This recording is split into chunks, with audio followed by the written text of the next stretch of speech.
Occasion ఏదైనా location ఎక్కడైనా తెలుగువారి వేడుక అంటే ఆలివ్ మిఠాయి ఉండాల్సిందే.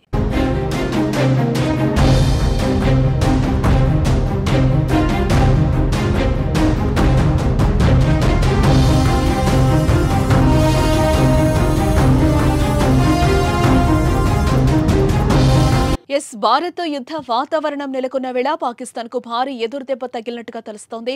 యుద్ధ భయంతో పాక్ సైనికులు అధికారులు ఉద్యోగానికి రాజీనామా చేస్తున్నట్టు వార్తలుస్తున్నాయి.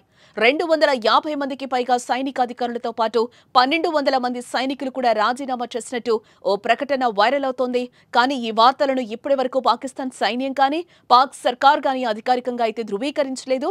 కానీ ఒకవేళ సోషల్ మీడియాలో జరుగుతున్న ప్రచారమే నిజమైతే భారత్ పాక్ ఉద్రిక్త పరిస్థితుల మధ్య పాక్ సైన్యానికి ఇది కోలుకోలేని దెబ్బని చెప్పుకోవచ్చు. ఇప్పటికే భారత్తో పోల్చితే పాక్ సైన్యం ఆయుధాలు చాలా తక్కువ. ఇలాంటి సమయంలో సైనికులు ఉన్నత అధికారులు ఉద్యోగాలకు రాజీనామా చేయడం అంటే ఆ దేశానికి పెను సవాల్.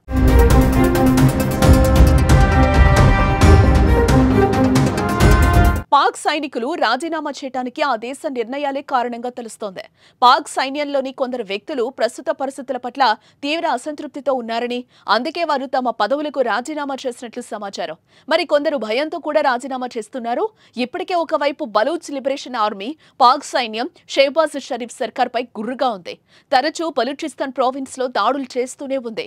పహల్గామ్ ఉగ్రదాడి జరిగిన ఒక్క రోజు తర్వాత కూడా పాకిస్తాన్ సైన్యం వెళ్తున్న కాన్వాయ్ లక్ష్యంగా జరిపిన దాడిలో ఏకంగా 10 మంది పాక్ సైనికులు హతమార్చింది. ఓవైపు బలూచ్ లిబరేషన్ ఆర్మీతో ముప్పుండగా ఇప్పుడు పహల్గామ్ దాడి తర్వాత పాక్ పై ప్రతీకారానికి భారత్ సిద్ధమవుతోంది.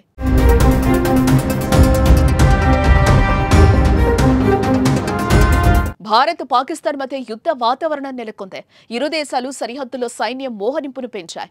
ఉగ్రదాడి ఘటనకు కారణమైన పాకిస్తాన్ కు షాక్ ఇచ్చేలా సింధు జలాల ఒప్పందం సహా పలు కీలక నిర్ణయాలను భారత్ తీసుకుంది. దీనికి బదులుగా సిమ్లా ఒప్పందంతో పాటు భారత్తో కుదుర్చుకున్న అన్ని ఒప్పందాలను పాకిస్తాన్ సస్పెండ్ చేసింది.